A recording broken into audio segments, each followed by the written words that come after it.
Hi friends, welcome back. तो भाई आज की खबर, सिर्फ एक ही दिन में नेपाल को मिला भारत से गद्दारी की सजा। पोखरा एयरपोर्ट, ठीक बोला ना? पोखरा ही है, हाँ पोखरा एयरपोर्ट। नेपाल चाइना रिलेशन, देखते भैया। चलो देखते हैं क्या किया नेपाल ने। पहले तो मैं थोड़ा पॉजिटिव फील होने लग गया था, पर अब जब वो जैसे वो बदले हैं, हाँ, नए भाई साहब जो हैं, वो अपने आप को कॉमरेड बोलते हैं। हाँ, वो तो पहले से चाइना के साथ हैं, देखते हैं फिर क्या होता है। चलो देखते हैं कि क्या होता है। पर मुझे ये नहीं समझ में आता जीते कैसे ये इलेक्शन में जीते। तो पब्लिक की सोच भी, मतलब वहाँ की जनता की भी सोच में गड़बड़ होती जा रही है। अरे ऐसे ही होता है कि इंडिया पूरी कोशिश करेगा कि फेवरेबल आए, पीएम जो हमारी साइड है, चाइना कोशिश कर रहा है कि उनकी साइड है। हर बंदा जो वे कुछ ना कुछ तरीके से आंदोलन कर रहा है, कहीं पैसा दे रहे हैं, कुछ कर रहे हैं, तो ये सब हो रहा है। मगर इंडिया के रिलेशनशिप इतने अच्छे हैं, मतलब इंडिया साथ में ही नेपाल का, तो इंडिया को और एक्टिविटीज़ करनी है। इतने तरफ की कोई भी दुश्मन जो है अपने बंदे को ना वहाँ पे लेके आ सके। नहीं, और साथ में नेपाल में जो नेपाल में रह रहे हैं उनको भी, जो पब्लिक है उनको इतनी समझ होनी चाहिए कि अवेयरनेस की चाइना ऐसा है जिसने तिब्बत के कब्जा कर लिया, ज्यादा उनके साथ किया तो कल को नेपाल को भी कब्जा कर लेगा, वो इस टाइप का है। तो ये उनको पता होना चाहिए कि दोस्ती किससे करनी चाहिए, दोस्त कौन है और दुश्मन कौन है। जो दोस्त के वो कहते हैं ना, मतलब उनको जो है यूक्रेन से कुछ सीख लेनी चाहिए। बिल्कुल एग्जैक्टली। तो चलो वीडियो शुरू करते हैं। वर्षों से भारत अपने पड़ोसी देशों की मदद करता आया है। मोदी सरकार ने तो अपनी विदेश नीति के तहत पड़ोसी देशों पर काफी ध्यान दिया। आर्थिक और राजनीतिक संकट से जूझ रहे श्रीलंका और नेपाल की तो भारत ने खूब मदद की, लेकिन इन दोनों ही देशों ने चीन के बहकावे में आकर कई बार भारत से गद्दारी की।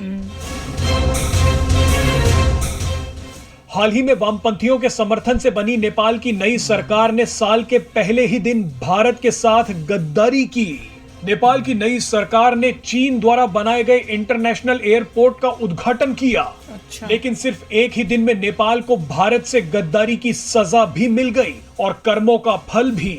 नेपाल के प्रधानमंत्री पुष्प कमल दहल प्रचंड ने पोखरा में चीन की मदद से बनाए गए जिस इंटरनेशनल एयरपोर्ट का उद्घाटन किया था, वो अब नेपाल के गले की फांस बन गया है। एयरपोर्ट के उद्घाटन के तुरंत बाद अब नेपाल में बवाल मच गया है। नेपाल के पोखरा एयरपोर्ट को चीन की आर्थिक और तकनीकी मदद से तैयार किया गया है, जिसमें 22 अरब रुपए खर्च किए गए हैं। चीन ने पहले तो कहा कि वो इस एयरपोर्ट को बनाने में नेपाल की मदद करेगा, लेकिन उद्घाटन के तुरंत बाद चीन ने इस पोखरा एयरपोर्ट को कर्ज का जाल कहे जाने वाली बेल्ट एंड रोड परियोजना का हिस्सा बताकर नेपाल को झटका दे दिया। मतलब चीन ने दावा किया है कि ये एयरपोर्ट उसकी बेल्ट एंड रोड परियोजना के तहत ही बनाया गया है, लेकिन नेपाल का कहना है कि ऐसा कोई समझौता चीन के साथ नहीं हुआ था। नेपाल सोच रहा था कि चीन उसकी मदद कर रहा है, लेकिन असलियत में चीन पर्दे के पीछे उसे जकड़ रहा था। नेपाल ने अब चीन से कहा है कि इस परियोजना के लिए दिए गए पैसों को कर्ज के बजाय सहायता में बदल दिया जाए, लेकिन अब ऐसा होता नजर नहीं आ रहा। इन सभी के बीच कुछ रक्षा विशेषज्ञों ने नेपाल की मुश्किलें और बढ़ा दी हैं। एक्सपर्ट्स ने कहा है कि अगर भारत ने इस प्रोजेक्ट से किनारा कर लिया तो अरबों रुपए में बना ये ड्रीम एयरपोर्ट नेपाल के लिए सफेद हाथी साबित हो जाएगा। एक्सपर्ट्स ने कहा है कि नेपाल ने इसे इंटरनेशनल एयरपोर्ट तो बता दिया है, लेकिन यहाँ अंतरराष्ट्रीय उड़ानों के आने का दूर दूर तक आसार नहीं दिख रहा है।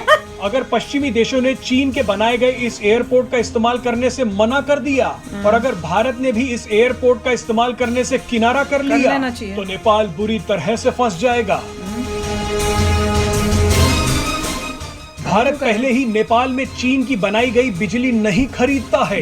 इसके अलावा भारत नेपाल के भैरवा एयरपोर्ट का भी इस्तेमाल नहीं करता है। इस एयरपोर्ट को भी चीन की मदद से बनवाया गया था। अब अगर भारत ने पोखरा एयरपोर्ट से भी किनारा कर लिया तो नेपाल को चीनी कर्ज के जाल से कोई नहीं बचा सकता। यार मैं तो ये हैरान होती हूँ, ये मिनिस्टर्स, प्राइम मिनिस्टर जो बनते हैं, इनमें कहाँ है? उनको लग रहा था फ्री में बन गया। कौन सोचो फ्री फ्री फ्री, ये फ्री की केजरीवाल का वो यहाँ तक पहुंचा हुआ। उनको लग रहा है कि चाइना ने हमारा फ्री बना दिया। यस, मजे आ गए। और जैसे उद्घाटन चाइना ने बोला उधार है भैया, वापस करो पैसा, तुम्हारे को पेमेंट देनी शुरू करो। तब उनकी लग रहा है ओ माय गॉड, ये कैसे हो सकता है। तो मेरे ख्याल से ये तो पता नहीं उनको इतने पता नहीं कैसे अभी तक न्यूज नहीं पहुंची शायद कि चाइना किस तरीके से कब्जा करता है चीजों का। नहीं, श्रीलंका वालों ने, श्रीलंका वालों का तो हाल देख ही लिया दुनिया ने पूरी, और उसके बाद पाकिस्तान का भी नजर आ रहा है। शायद नेपाल वालों को एक्चुअली देखना था ट्राई करके कि हम भी जरा देखते हैं क्या होता है हमारे साथ। वो कहते हैं श्रीलंका ने किया, पाकिस्तान का, हम क्यों पीछे हटे, हमने भी एक बारी तो करना ही करना है। तो अब देखते हैं क्या होता है। अब इनको जो है पैसा वापस करना पड़ेगा, इंटरेस्ट पेमेंट करनी पड़ेगी, सब कुछ करना पड़ेगा। और वो ये कह रहे हैं कि ये वही है चक्कर कि एयरपोर्ट तो बना दिया, मगर एयरपोर्ट जब कोई यूज ही नहीं करेगा, इंटरनेशनल प्लेन्स नहीं आएंगे, कोई आपका पैसा नहीं बनेगा, तो आप कैसे वापस करेंगे। सेम होता मेरे ख्याल से श्रीलंका में भी, श्रीलंका को बना के दिया था मेरे ख्याल से, एयरपोर्ट और पोर्ट भी बना के दिए थे, और यूजेज बहुत जीरो थी। और अगर यूजेज बहुत जीरो है तो वो कह रहे हैं पैसा नहीं बन रहा, पैसा नहीं बना तो तुम्हें कैसे रिटर्न करें। तो चाइना ने बोला हमें दे दो भैया। सिमिलरली यहाँ पर भी ऐसा होगा, ये भी बोलेंगे देखो भाई एयरलाइन आ नहीं रही। अरे नेपाल को ये इतना ट्रैफिक थोड़ा आता है नेपाल में कि ये बोले कि दुनिया भर की कंट्रीज के लोग आ रहे हैं नेपाल में, कितना बड़ा एयरपोर्ट कर लेंगे, इतने लोग आते जाते हैं, उसे पैसा बनेगा। अब ज़्यादा कंट्रीज तो आएंगी नहीं, मतलब आ ही नहीं रही होंगी, आई डोंट नो। अगर उन्होंने स्टडी किया तो ठीक है। वो कह रहे हैं कि क्योंकि चाइना ने बनाया तो कई कंट्रीज तो ये बोलेंगी क्योंकि तुमने चाइना का से बनवाया, हमने यहाँ नहीं। उनको ये लगा होगा कि भैया चाइना फ्री में बना रहे तो बना जाए। वो तो उनको ये, जब हमने पैसा रिटर्न करना है, नहीं हमें क्या फर्क पड़ता है, एक एयरलाइन आए, 2 एयरलाइन है, 5 एयरलाइन, हु केयर्स। मैं तो वैसे सिंपलिस्टिक वे से बोल रहा हूँ, कोई भी चीज़ इतनी सिंप्लिसिटी होती नहीं है। उन्होंने उनकी पूरी गवर्नमेंट नेपाल के देखा होगा, सोचा होगा अच्छा चाइना आएगा, ये करेगा, को कॉन्ट्रैक्ट साइन होंगे, कुछ होंगे, उसके बाद ही होता है। जो पाकिस्तान में प्रॉब्लम ये आती है, वो जैसे इमरान खान कह रहे थे कि ट्रांसपेरेंसी नहीं है। मतलब इमरान खान से पहले जो थे, नवाज शरीफ वगैरह जो भी है, उनकी और चाइना से क्या बातचीत हुई, नोबडी नोज़। क्या अरेंजमेंट हुआ, नोबडी नोज़। ये सब सीपेक वगैरह बनता चला गया, नोबडी नोज़। उसके बाद इमरान खान आए तो मुझे वो कह रहे हैं मुझे खुद नहीं पता क्या अरेंजमेंट होता। फिर चाइना बोला तुमने इतना पैसा रिटर्न करना है।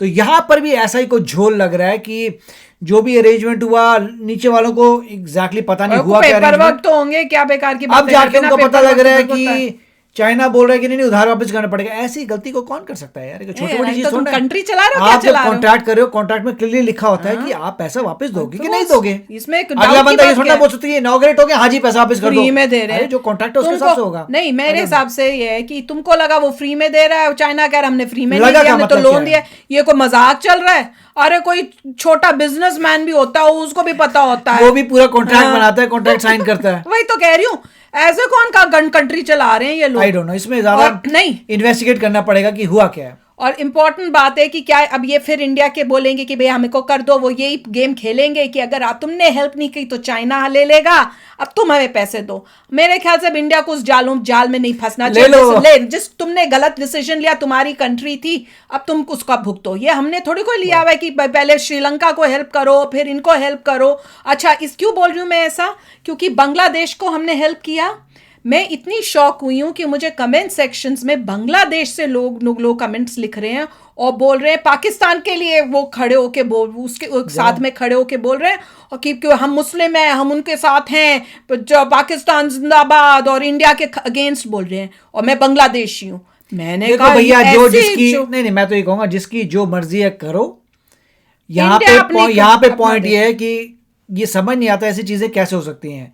एक बहुत ही कॉन्ट्रैक्ट बनता है, दुनिया स्टडी करती है, ओवर स्मार्टनेस है, एग्री करते हैं, कॉन्ट्रैक्ट हो गया, उसके बाद कोई ऐसा ना बोल सकता नहीं सॉरी ऐसा जी आपने पैसे देना है, मजाक थोड़ा, 1 रुपए की बात थोड़ा हो रही है। आई डोंट नो क्या चल रहा है, बट अगर अल्टीमेटली ये पता लगा है कि वाकई उनको पैसा देना है, देन गुड जॉब, बैठो। हाँ, जो किया वही कहते हैं ना, जो तुमने डिसीजन लिए, जो काम किया उसका वो होगा क्या, गिरवी हो जाएगा पूरा होएगा। और तुम इस तरह से करोगे डिसीजंस तो ये तो होना ही है। जब पूरी दुनिया में तुमको दिख रहे हैं एग्जांपल्स, तो तुम क्यों नहीं अवेयर हुए, तुमने क्यों नहीं इंटेलिजेंटली किया।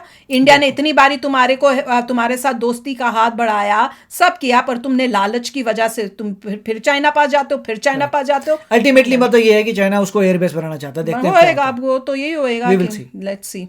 तो चलो आप भी शेयर करना अपने थॉट्स। चलते हैं, मिलेंगे नेक्स्ट वीडियो में बहुत ही जल्द। Till then take care and bye bye. तो अगर आप मेरे इस चैनल पे नए हो तो जल्दी से सब्सक्राइब के बटन को हिट करो और बेल आइकन को क्लिक करो, ताकि आपको मेरा जब नया वीडियो मैं लगाऊं आपको उसके बारे में जल्दी से पता चल जाए।